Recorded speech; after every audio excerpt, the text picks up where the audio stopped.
I'm going to try to give you a brief look at some of the so-called religious wars of the past, and to show you that almost none of them were caused by differences in religion, but instead by elite groups who were using the people's beliefs to trick them into fighting wars for the state's own political, not religious agendas.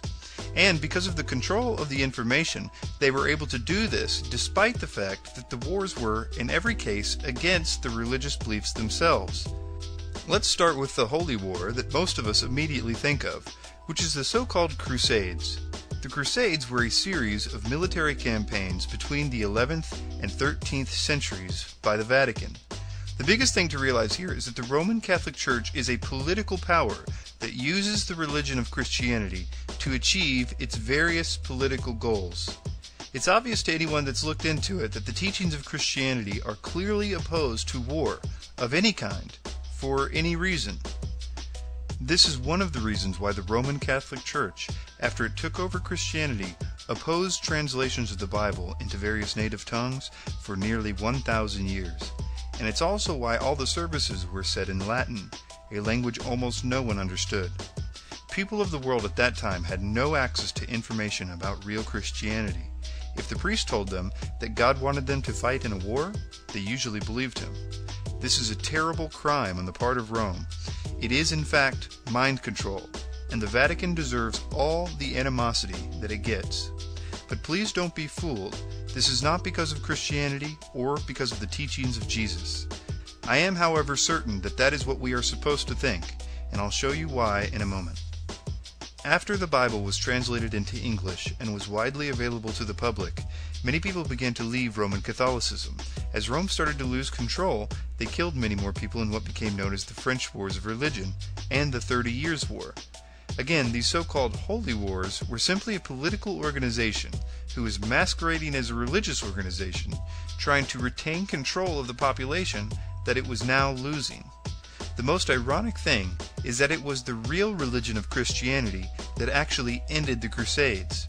Once people found out what the Bible actually said, they realized how wrong war was and that they had been deceived. Another so-called religious war is the Japanese Shinto Wars. The same basic method was used in the Shinto Wars. Prominent Zen leaders perverted the Buddhist teachings to encourage blind obedience, mindless killing, and total devotion to the emperor. It was another case of the state using propaganda to get people to fight wars and to devote themselves to the state. They were simply deceived by those that have the ability to propagate ideas, the mass media, if you will. Let's move on to Islam. With Islam, you have a number of dynamics at work. There are many disagreements, but what is interesting is that the so-called jihad has no official status in Islam. In the West, jihad is often understood as holy war, but it has a broader meaning in Islamic theology. It can be striving to lead a good Muslim life, praying and fasting regularly, being an attentive and faithful spouse and parent, or working hard to spread the message of Islam. There are several things to consider about Islam as we know it today.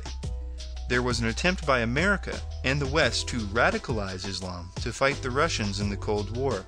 They did this through propaganda and through the education system.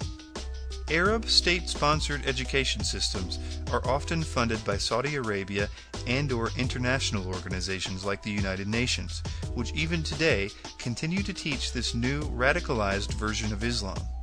This is a good example of this system that we've been talking about in action today. For instance, Hamas TV introduced children to a new character. Nahul, the honeybee, is used to indoctrinate innocent Palestinian youth to hate and to become suicide bombers. He was beaten to death by an actor portraying an Israeli soldier. This is not the agenda of the religion per se, but more the agenda of the people who own the TV stations and the textbooks. As I said, the United Nations itself is not only complicit, but active in teaching innocent Palestinian children to hate others and to martyr themselves. According to its mandate, the United Nations Relief and Works Agency, the UNRWA, the UN arm responsible for providing aid and education in the Palestinian territories, employs the school curriculum of Hamas. This means that 658 elementary and preparatory schools in the West Bank and Gaza are actively funded and operated by the UNRWA. It's another case of elite groups using propaganda to pervert religions for a political agenda. As I've tried to point out before, in other places, the New World Order must abolish the Judeo-Christian religions in order to bring in the new religious system. They will cause a tremendous war. They're going to blame it on the Jews and the Christians and the Muslims. There might be a man that seems to rule over the war or the chaos and death. The most important part of that war will not be the war itself, but how the war ends.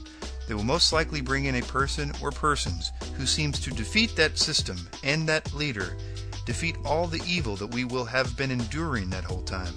This will include the system that we now call the New World Order.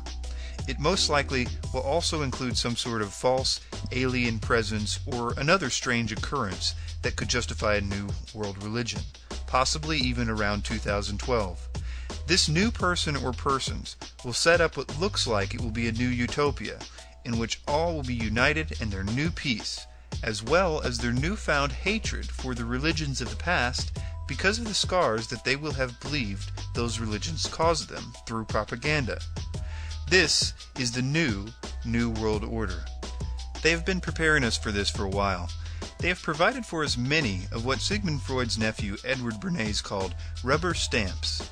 These are concepts that the state or the media provides in various ways to achieve knee-jerk reactions, usually one-line responses to certain issues. One such rubber stamp we have been provided to facilitate this ultimate goal is the phrase, "Look at all the wars that religion has caused."